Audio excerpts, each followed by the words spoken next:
அனைவருக்கும் வணக்கம். அன்பர்களே, நண்பர்களே, தோழர்களே, என் அருமை சகோதரிகளே, உங்கள் அனைவருக்கும் என் அன்பான வாழ்த்துக்களை கூறிக்கொள்கின்றேன். நாம் இந்த உலகத்தில் சிறிது காலம் சந்தோஷமாக வாழ்வதற்காக நம்மை இறைவன் படைத்தான். அவன் அப்படித்தான் கூறுகின்றான், நீங்கள் சிறிது காலம் இந்த உலகத்தில் சுகமாக வாழ்வதற்காக உங்களை நான் படைத்தேன் என்று சிந்தித்து பாருங்கள். நாம் நலமாக சுகமாக வாழ வேண்டும் என்பதை தவிர வேறு ஏதேனும் நாம் வேண்டும் என்று ஆசைப்பட்டால் நியாயமான, நேர்மையான, உண்மையான, சத்தியமான வழியிலே நாம் அதை பெற்றுக்கொள்ளலாம். ஒருவருக்கொருவர் கொடுத்து வாங்கி கொள்ளலாம். அதை விடுத்து அடுத்தவர்களுடைய பொருளை அபகரிக்க நினைப்பது மாபெரும் குற்றம், படு பயங்கரமான பாவம். அதற்கான தண்டனையை இறைவன் நிச்சயமாக கொடுப்பான் என்பதை நாம் அறிந்து கொள்ள வேண்டும். இந்த உலகத்தை படைத்த இறைவன் வீணாக படைத்தான் என்று நீங்கள் நினைக்கின்றீர்களா? வீணுக்காக படைத்திருக்கின்றான் என்று நீங்கள் நினைக்கின்றீர்களா? தவறு.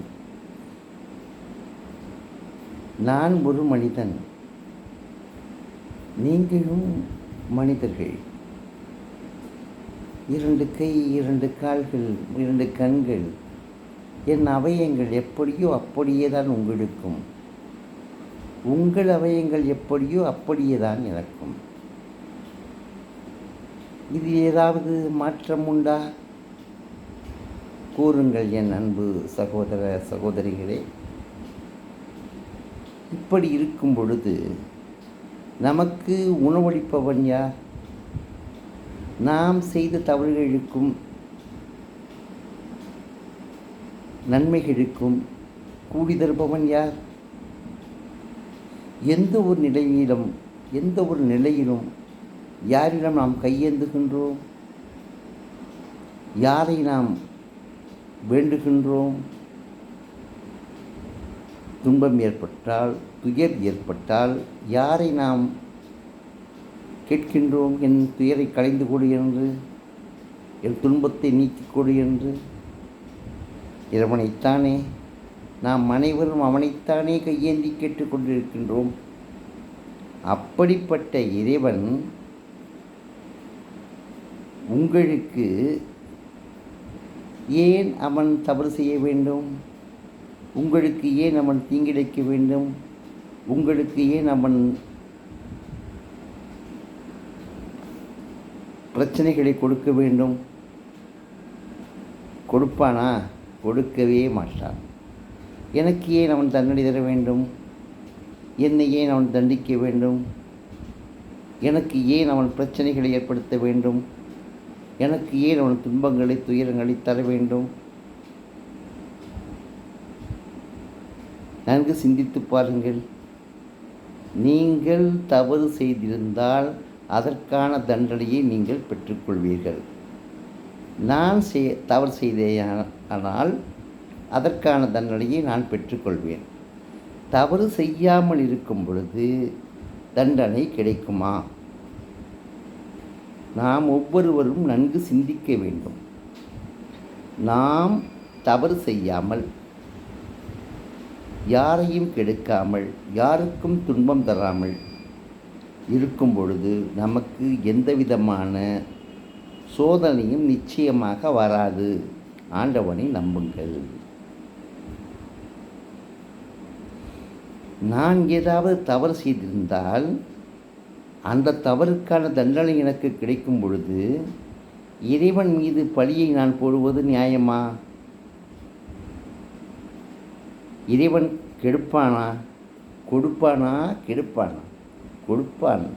நன்மை கொடுப்பான். நன்மை செய்தால் நன்மை கொடுப்பான்.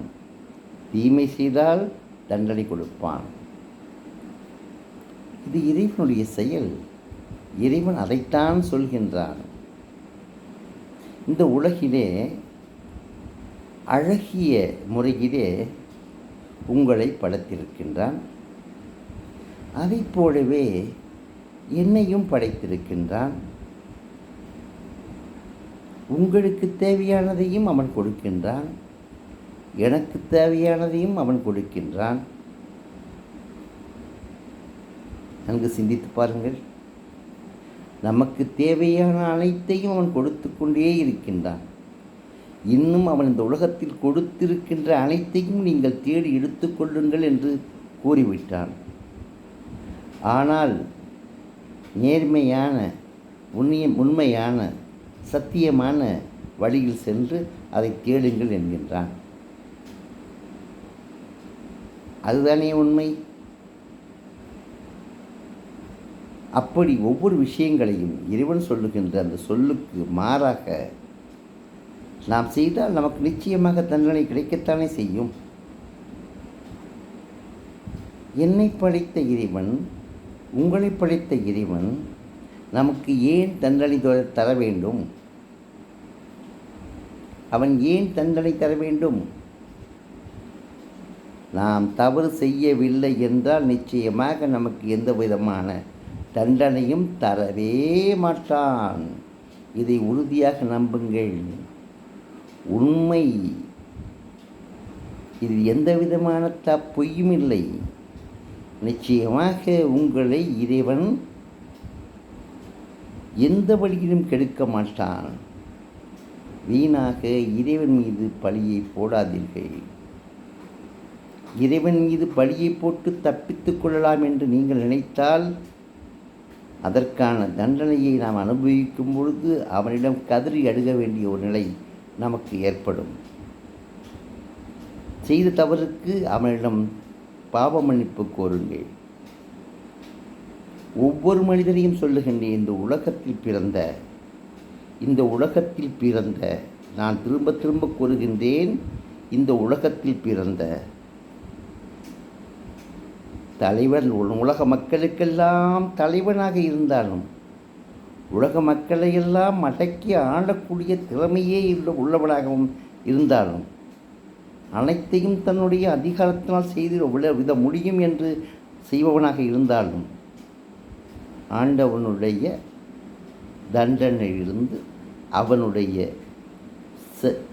செய்கையிலிருந்து, அவன் செய்யக்கூடிய அந்த செயலிலிருந்து தப்பவே முடியாது. நிச்சயமாக தப்ப முடியாது.